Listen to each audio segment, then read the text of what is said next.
يا صباح الورد والفل والياسمين على اجمل متابعين في الدنيا. النهارده بقى هعمل لكم رقيق بالعجوه بشكل جديد وبطريقه جديده وبمكونات برضو جديده، حاجه سهله وبسيطه وهل روايح الشتاء الجميله. يعني خلاص معجنات، يعني معجنات بالعجوه، يعني كل حاجه حلوه.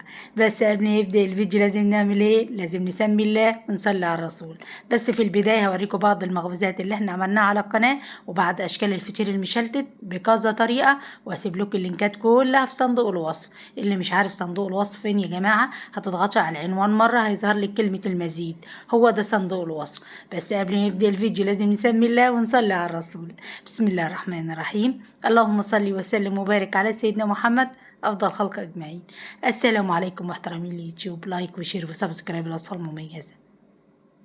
اتمنى تحطوا لايك للفيديو، واللي ما اشتركش يشترك في القناه ويتفعلوا زر الجرس علشان كل ما انزل فيديو يوصلك اشعار بيه. واتمنى ان تشاركوا الفيديو ده بين اصدقائكم علشان تعم الفائده للجميع. ويلا بينا على الفيديو السهل البسيط اللي هتقومي تعمليه حالا. مكونات موجوده في كل بيت. ما عندكيش عجوه، هنعمل العجوه من البلح، والبلح مال الاسواق، يعني هتعملي مفيش كلام. يلا بينا. مبدئيا كده احنا معانا نص كيلو من السمنه.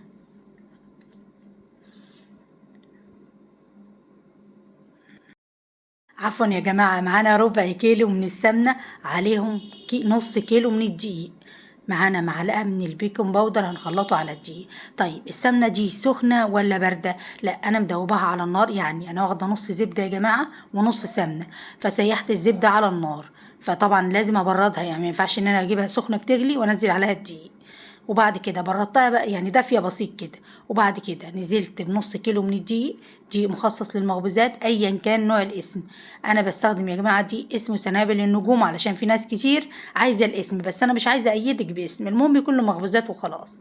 ومعانا رشه صغيره من الملح، وعليها قلت لك معلقه صغيره من البيكنج باودر. طيب حد هيقول لي طب فين الخميره؟ مش هتعجني بخميره ولا ايه؟ هقول لك يا ست الكل، انا عايزاكي تجربي الوصفه دي وهتدعي لي، انا متاكده. احنا النهارده مش هنحط خميره خالص، وهتجربي وهتدعي لي فعلا. بعد كده هشرب السمنه كلها بالدقيق زي ما انتم شايفينها كده لحد ما توصل بالشكل ده. معانا نص كوبايه من اللبن، عليهم 3 معالق كبار من السكر، وطبعا السكر ده اختياري، احنا هنحشيها عجوه يا جماعه. لو حابه تقللي سكر مفيش مشكله، حابه تزودي سكر ما تحشيهاش خالص وتعمليها ساده، هتبقى من ايدك زي الفل وزي السكر. نص كوبايه من اللبن بتعادل 100 جرام، انا هسيب لك برضو المقادير بالكوبايه وبالجرام في صندوق الوصف. وهبدا اعجنهم. ما عندكيش لبن ممكن تحطي نص كوبايه من الميه، مفيش مشكله خالص يا جماعه. لما تبقى توصل، اهم حاجه تدمجيها كويس. بعد كده بحط معلقتين كبار من الزيت. حد هيقول لي طب انتي معلقتين الكبار الزيت دول ايه لازمتهم؟ هقول لك يا ست الكل، انا دايما لما بقول لكم بحط حاجه لازم اقول لكم ايه فايدتها. الزيت ده يا جماعه هيديني قرمشه، لكن السمنه هتديني ذوبان. فالقرمشه مع الدواب القرمشه مع الذوبان بيدي ميكس حلو قوي. انا مش عارفه بقى لساني النهارده ماله. انا بقول لك يا ست الكل، لو وصلتي المقطع ده يا ريت تحطي لايك، ولو ما اشتركتيش هكون سعيده جدا باشتراكك، وهكون اسعد لو بعتيلي اي كومنت. ان شاء الله يعني وجه مبتسم هيبقى من ايدك زي العسل وزي السكر. والف الف شكر يا اجمل متابعين في الدنيا على الكومنتات اللي انتوا بتكتبوها لي. فعلا فعلا بتسعدني وبيشجعني للشغل. فعلا اجمل اخوات، فعلا ربنا يديمكم نعمه في حياتي فعلا. معانا بلح، والبلح مالي الاسواق. عندك عجوه مفيش مشكله خالص. طيب انا ما عنديش عجوه، هنجيب شويه بلح ونمشي الدنيا، يعني الدنيا جميله وهنمشي الدنيا. هنجيب شويه بلح من اللي هو الطري مستوي زي ما انتم شايفين مالي الاسواق. هبدا اقشره واشيل النوى منه، خلي بالك اوعي ما تسيبي النوى منه، نيجي نضربها في الكبه السكينه تنكسر بعدين تدعوا عليا، خلي بالك.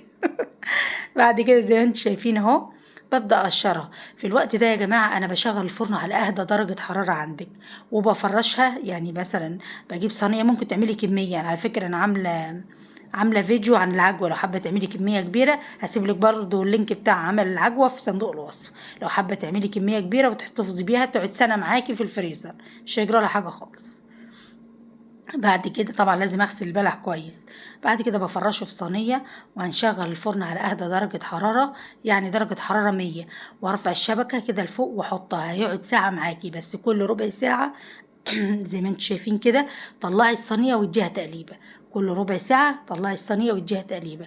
وبعد كده بعد ما يمر الساعه اطفي الفرن وسيبي العجوه زي ما هي كده في الفرن لحد ما الفرن يبرد كده، مش يبرد قوي ولا حاجه، يبرد. وبعد كده بتجيبيها بقى وهقول لك هنعمل فيها ايه. زي ما انتم شايفين بديها تقليبه كده وارجع احطها تاني ساعه كامله. طبعا نار هاديه جدا، يعني درجه حراره 100. حابه تعملي بقى، حابه تعملي كميه كبيره اعملي، مفيش مشكله خالص. بعد ما استوت تماما ومر عليها ساعة ده كان شكلها.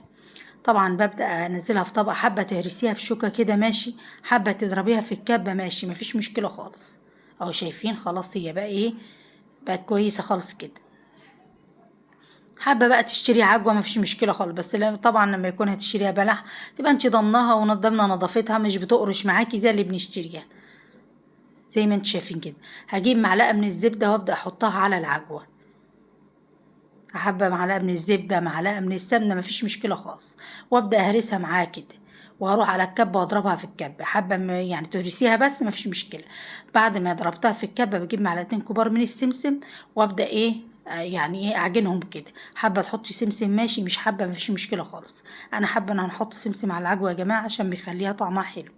بعد كده بدهن ايدي دهنه من الزيت، وابدا الكميه اللي انت حباها تحطيها في الرقيش حطيها. يعني حابه تقللي تكتري دي بتاعتك انت. انا بامانه بقول لك كل حاجه. حابه تعمليها ساده خالص وتزودي السكر شويه، يعني بدل ما 3 معالق وتحطي نص كوبايه مفيش مشكله برضه، هيبقى زي الفل وزي العسل. زي ما انتم شايفين. وطبعا انا يا جماعه لو نسيت اي حاجه ابعتيلي كومنت وانا بجاوب على كل الكومنتات. بعد كده ببدأ أقطعها، وتقريبا أنا كنت قطع القطع، المهم النص كيلو ده أنا قطعته 18 واحدة. أنا بصراحة مش عارفة، أنا جنبي ميزان وبوزن، بس بصراحة مش فاكرة أنا وزنتها يعني جات كام بالظبط علشان المصداقية، بس هم جم 18 واحدة. ممكن توزني لو عندك ميزان توزني العجينة كلها وتقسميها مثلا على 18 هيطلع لك أنا كنت قطعها كام بالظبط. أنا بصراحة بقول لكم بأمانة يعني، يعني قد البيضة الكبيرة شوية كده. حابين ننقشها بقى وندلع المواضيع بقى وندلع العيال بقى ونظبط، ننقش نقشة حلوة كده. حابة تعمليها سادة يا ست الكل مفيش مشكلة خالص. زي ما انت شايفين انا عاملاها زي اكنها ورقة الشجر. اخواننا الجزائريين بيقولوا على ده يا جماعة كحك النقاش، بس تقريبا بيعملوا بطريقة تانية شوية، بيحطوا فيه بيض، لكن انا مش محطتش فيه بيض. اهو زي ما انت شايفين. انا يا جماعه عايزاكي تجربي الكحك دي، يعني القراقيش ده بالبيكنج باودر، ما تحطيش خميره خالص. وفعلا هتدعي لي. ومش بتخمر ولا اي حاجه، انت بتسيبيها بس نص ساعه وبعد كده بتخبزيها. طيب نقول الخبيز بتاعها عامل ازاي بقى، لان التكنيك بتاع الخبيز بتاعها مهم جدا جدا جدا هتاني اقول جدا كتير، لان الخبيز هو اللي بينجح الوصفه عشان تكونوا عارفين. بعد كده انا بشغل الفرن قبلها ب10 دقايق. طيب درجة حرارة الخبيز قد ايه؟ اهدى درجة حرارة عندك. اقول تاني اهدى درجة حرارة عندك، يعني درجة حرارة 140. هتسخنيها قبلها ب10 دقايق، وبعد كده ترفعي الشبكة لفوق وهتحطيها. هتاخد وقت الخبيز معاكي هتاخد قد ايه؟ هتاخد 25 دقيقة وما تطلعهاش قبل كده تماما، لان هي بتبقى واخد حيز تخين شوية وفيها سمنة كتير، فهي علشان تستوي معاكي براحتها. عليتي النار يا ست الكل، ايه اللي هيحصل؟ اللي هيحصل ان هي هتحمر من فوق ومن تحت ومن جوه هتبقى عجين. حبيت ايه؟ اللهم اني بلغت. حبيت ابلغك على كل حاجه. 25 دقيقة وما تشيلهاش قبل كده. كل 5 دقايق غيري الصينية كده علشان تاخدي لون موحد. انا ما شغلتش الشواية خالص يا جماعة، ده كله انا مشغلة الفرن، ما شغلتش الشواية خالص خالص خالص. شايفين بصراحة طعمها والله تحفة تحفة تحفة. هتعجب ولادي جدا جدا جدا وهيدعوا لك فعلا عليها. وتحس ان هي كده يعني قرمشة مع ذوبان كده. زي ما أنا قلت لكم معلقتين الزيت دول فايدتهم، مش حابة تحطيهم ممكن ما تحطهمش خالص على فكرة. حابة تعملي بسمنة بس مفيش مشكلة خالص، حابة تعملي برضه بزبدة بس مفيش مشكلة، بس الزبدة مش هتديكي نفس النعومة. خلينا يكون متفقين، يعني مش هيديكي نفس النعومة بتاع السمنة. اعملي خليط بين الاتنين او سمنه بس مفيش مشكله خالص. يا رب الفيديو يكون سهل وبسيط عليكم النهارده، واسيبكم في رعايه الله وامانه، والسلام عليكم ورحمه الله وبركاته.